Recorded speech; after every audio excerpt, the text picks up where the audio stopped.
Hello everyone, my name is Gabby. I haven't posted to YouTube in many years before this past week.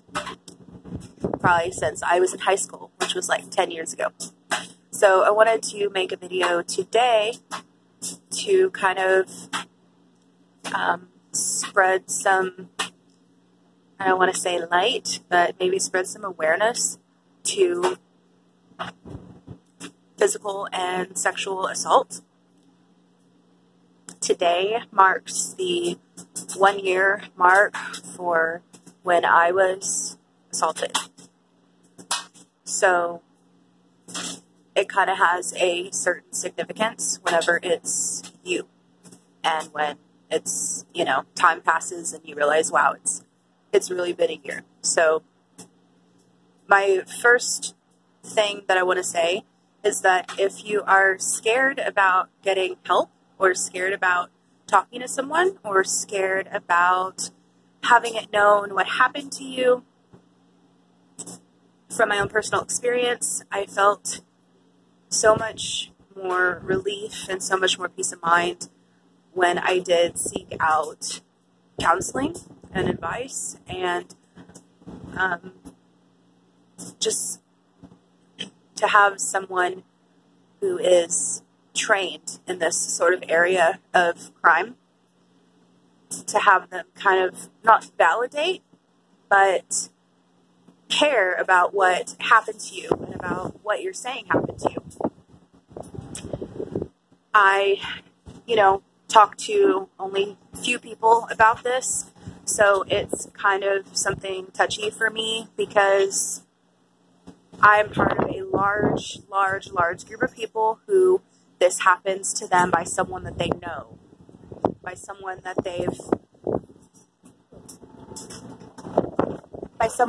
had a somewhat of a relationship with, whether that be friendship or companionship, or that being your spouse or being your relative or whoever it may be, but they're close to you, close enough to you to know your weaknesses, to know what makes you tick, to know how they can manipulate you. I would have never guessed that this person who hurt me would have hurt me. I would have never thought that. I would have thought that this person was a kind of strange person and, has his own way of being. I've kind of coined him as being a lovable asshole, being someone who people like, but that people know he has a attitude problem, I would say.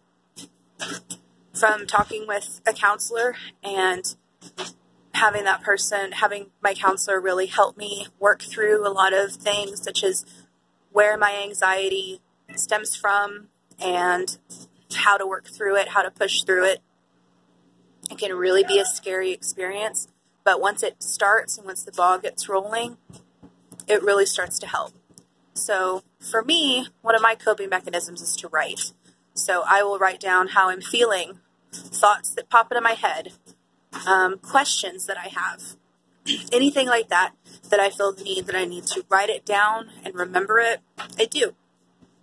If the time and the opportunity presents itself, if I'm walking somewhere or walking into a store, or, something like that, then obviously I don't have the time to stop and write something, but I do kind of file it in my head so I know, hey, you need to write that down later. It's something that struck you, So I just wanted to kind of say that on days like this, when it's, the anniversary of what happened to you, or it's a significant day that you remember what happened to you, just know that there are people out there who would listen to you and would care about what happened to you.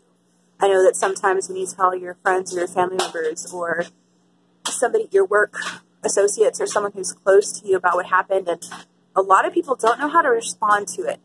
They don't know what to say. They don't know how to feel. If anything, they're kind of traumatized too, because they're learning that someone that they love was traumatized, and that there's nothing they can really do to help them other than to listen, be there for them, and to maybe give a little bit of advice if it's needed. But they're not, for the most part, your friends and family members are not going to be the ones to help you through the anxiety, through the stress. They're not going to know the pointers that you're going to need to benefit from being stress-free.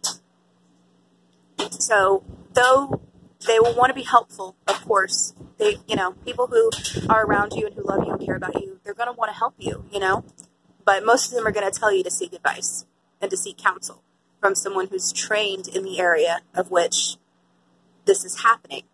So, luckily, I am talking with someone my counselor, who I really connect with on like a whole other level. I can't even explain it. We have very similar thinking patterns, and obviously we both know right from wrong, and we both know that what happened to me was wrong. So I just want to say that there is hope. Of course, I don't have a whole lot of time to get into what happened to me right now, but I will be sharing my story in case it may help someone else, because I am at a point in my journey where I've gotten past I think,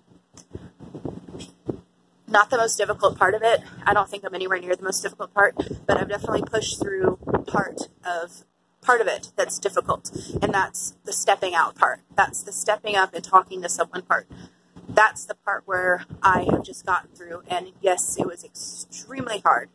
Yes, it's still extremely hard to talk about and to express to someone how you're feeling about it. That is the key point, is expressing how you're feeling about it and what stresses you out about it, whether you've developed PTSD from it or depression from it, whatever it may be.